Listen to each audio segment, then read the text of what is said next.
Welcome friends.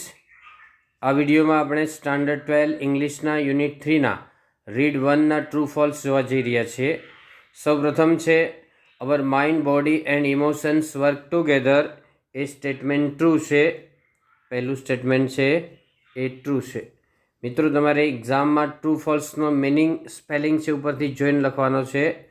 તમે ખાલી નિશાની કરો અથવા ટી કે એફ કરશો તો માર્ક્સ નહીં મળે.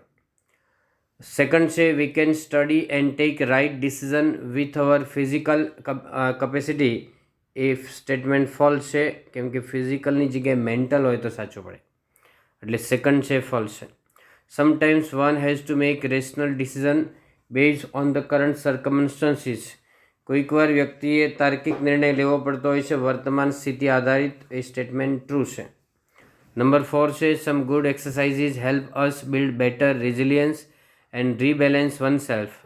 કેટલીક એક્સરસાઇઝ વ્યક્તિને ઝડપથી સાજા થવામાં મદદ કરે છે, તો એ સ્ટેટમેન્ટ ટ્રુ છે. Concentrate what is not wrong at present, એટલે કે concentrate what is right at present, તો એ સાચું છે. ઓવર થિંકિંગ રિલીઝ પ્રેશર, એટલે વધારે પડતા વિચાર કરવાને કારણે પ્રેશર આવે છે, એ પણ વાત સાચી છે. ડોન્ટ હેવ મોર એક્સપેક્ટેશન્સ, એટલે વધારે અપેક્ષા ન રાખો, એ પણ ટ્રુ છે. You will start doubting yourself due to overthinking. એ પણ ટ્રુ છે સ્ટેટમેન્ટ, કે વધારે પડતા વિચારો કરવાથી તમને તમારી જાત ઉપર ડાઉટ જશે. નંબર 9 છે you will feel everything going right due to overthinking. એ ફોલ્સ છે. અહીંયા તમને રાઇટની જગ્યાએ રોંગ આવે તો સાચું આવે, કે ઓવર થિંકિંગને કારણે તમને દરેક વસ્તુ છે એ રાઇટ લાગશે ને બદલે રોંગ લાગે છે, એટલે ફોલ્સ છે. પછી watch the film as an outsider observer. એ પણ સાચું છે. Practise positive thinking only whenever and wherever it is impossible. તો આ ફોલ્સ છે.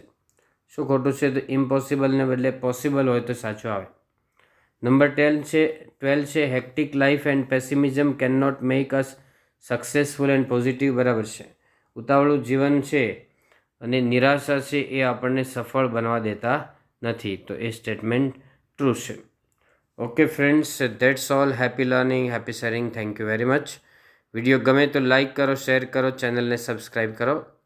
Thank you again.